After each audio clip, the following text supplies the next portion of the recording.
Big boss Malayalam season 6ൻ്റെ നാളത്തെ promo വന്നിട്ടുണ്ട്. പ്രൊമോയിൽ കാണിക്കുന്നത് മത്സരാർത്ഥികൾക്ക് പുറമോട്ടൊരു എത്തിനോട്ടം എന്ന രീതിയിലാണ് ലാലേട്ടൻ ആ ഒരു ടാസ്ക് പോണക്ക് ഒരു ഗെയിം പോലെ പറയുന്നത്. അതാണ് പ്രൊമോയിൽ കാണിക്കുന്നത്. അതായത് ഓരോരുത്തരെയും കുറിച്ച് ലാലേട്ടൻ പറയും, അതാരാണെന്ന് പറയണം.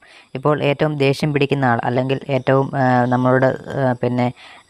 നമ്മളോട് ഇഷ്ടത്തോടെ സംസാരിക്കുന്ന ആൾ, ഏറ്റവും കുസൃതിക്കാരനായ ആൾ, അല്ലെങ്കിൽ കോഴിയെപ്പോലെ നിൽക്കുന്നവൻ, അങ്ങനെ ആ രീതിയിലൊക്കെ ലാലേട്ടൻ ചോദിക്കുന്നുണ്ട്. സ്നേഹത്തോടെ ഒരു നോക്ക് പറയുന്നവൻ, അല്ലെങ്കിൽ നിങ്ങളുടെ സ്നേഹത്തോടെ ഇത്ര നാളും കൂട്ടിന് നിന്നവൾ. അപ്പോൾ അങ്ങനെ കാര്യങ്ങളൊക്കെ ലാലേട്ടൻ ഓരോരോ ക്വസ്റ്റ്യൻസ് ലാലേട്ടൻ ചോദിക്കുന്നുണ്ട്. അപ്പോൾ അതനുസരിച്ച് ഭൂതകാലത്തിൽ, അതായത് നിങ്ങളുടെ നേരത്തെയുള്ള ആ ഒരു കണ്ടസ്റ്റൻസിനെ ആയാലും താരതമ്യപ്പെടുത്തി ലാലേട്ടൻ പറഞ്ഞതനുസരിച്ച് ആ ആൾ ആരാണ് നിങ്ങൾക്ക് തോന്നിയ കാര്യങ്ങൾ പറയണം. അപ്പം ഏറ്റവും പാവത്താന എന്ന് ചോദിക്കുമ്പോഴാണ് തോന്നുന്നു ലാലേട്ടൻ അത് ഞാനാണെന്നൊക്കെ പറയുന്നുണ്ട്. എന്തായാലും നിങ്ങളെ സ്നേഹിക്കുന്ന ആൾ. അപ്പോൾ ആ രീതിയിലൊക്കെ ഒരുപാട് കാര്യങ്ങളൊക്കെ ലാലേട്ടൻ ചോദിക്കുകയാണ് നാളത്തെ എപ്പിസോഡിൽ. ഇത് മാത്രമാണ് ഇപ്പോൾ പ്രൊമോ കാണിച്ചിട്ടുള്ളത്. എനിക്ക് തോന്നുന്നു എവിക്ഷൻ സംബന്ധിച്ച ഒരു പ്രൊമോ കൂടെ വരാനുണ്ട്. കുറച്ച് കഴിയുമ്പോൾ ഒരു പ്രൊമോ വരാൻ ചാൻസ് ഉണ്ട്. എന്തായാലും ഇപ്പോൾ ഈയത്തെ പ്രൊമോയിൽ ഇതാണ് കാണിക്കുന്നത്. നിങ്ങളുടെ അഭിപ്രായങ്ങൾ കമൻറ്റായി രേഖപ്പെടുത്തുക. കൂടുതൽ ബിഗ് ബോസ് വാർത്തകൾക്കും വിശേഷങ്ങൾക്കുമായി മറക്കാൻ നമ്മുടെ ചാനൽ സബ്സ്ക്രൈബ് ചെയ്യുക. അടുത്തൊരു വീഡിയോ ആയിട്ട് ഉടൻ കാണാം. Okay, by.